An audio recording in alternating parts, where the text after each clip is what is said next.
আপনার গাড়িতে তেল নেই, এটা কোনো কথা? আমার মন্ত্রী সাহেব বলে দিয়েছে কোন পাম্পে আপনি তেল পাচ্ছেন না, একবার জাস্ট আমার মন্ত্রী সাহেবকে বলবেন।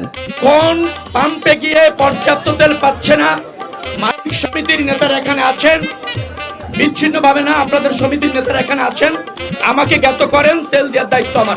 মন্ত্রী সাহেব যেহেতু বলে দিয়েছে তেল দেওয়ার দায়িত্ব ওনার, আমি আজকে 1 ঘন্টা দাঁড়িয়ে থেকেও তেল পাই নাই।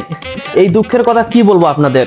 যাদের যাদের এই অবস্থা তারা চলেন সবাই মন্ত্রী সাহেবের বাড়িতে চলে যাই, তেল নিয়ে আসি, চলেন।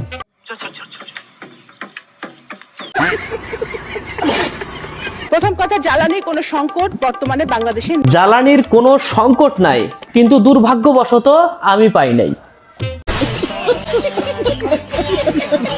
প্রথম কথা, জ্বালানির কোনো সংকট না, বর্তমানে বাংলাদেশে কোনোভাবেই সম্ভব না। চলেন দেখে আসি একটু, এনজয়। জ্বালা, হায় হায় 4 কিলোমিটার 5 কিলোমিটার পর্যন্ত এই অবস্থা ভাই। আহা, এত উন্নয়ন রে।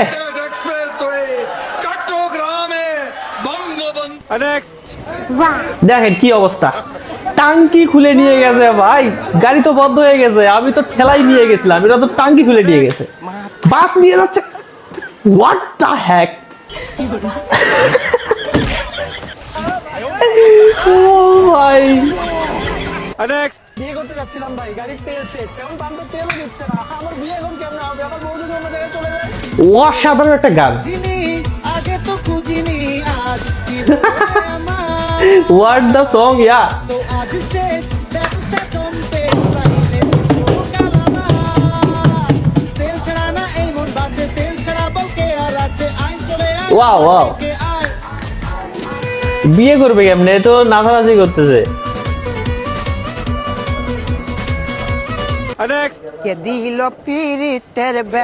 সালা আমরা তেল পাই না, আর হেরিকে নিয়ে তেল জোটার জন্য আসছে।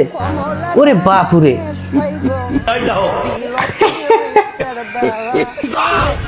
হোয়াট দ্য হেক ভাই।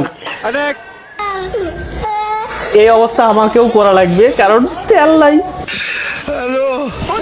এত সুন্দর গাড়িটা দে, উপায় নাই তো, কোনো উপায় নেই। হোয়াট দ্য হেক, এ কোন হ্যাঁ? সালা আমরা তেল পাই না বাইকের, আর কিসের তেল বলি ভাই।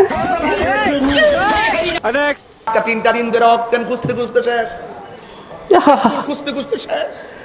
100 টাকার পেট্রোল, আমিও নিছিলাম 2 কেজি। 120 টাকার পেট্রোল নিলাম। ওয়া, উন্নয়ন পাওয়া যাচ্ছে না, কোনো আওয়াজ নাই, ওহো, পেট্রোলের অভাব নেই।